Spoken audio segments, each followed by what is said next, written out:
Hi, I'm Dan Mill with Livernois Motorsports.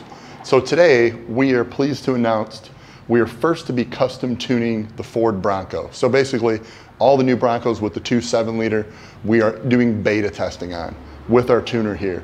Tuner does a couple cool things. It'll tune the vehicle and it also adjusts for tire and gear size. Again, it is in beta.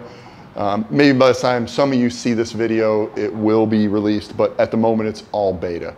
So this truck, we just ran it in the dyno. We showed you the video of it running. It actually is spectacular. This is only an 87 octane tune. This customer here had 87 in it.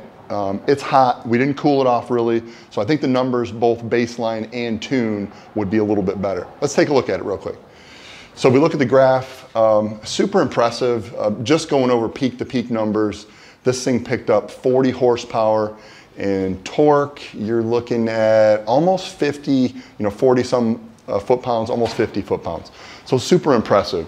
So we do have a lot of tunes that we've been working on. We have our own Bronco we've been working on. We just haven't released numbers yet because we've been working on the tuning process still. So it is in beta testing. Take a look at our website for future updates. We are working next on the Bronco Raptor. That's a 3 liter. So there'll be some common stuff and definitely some differences. So stay tuned. Thanks for watching our videos.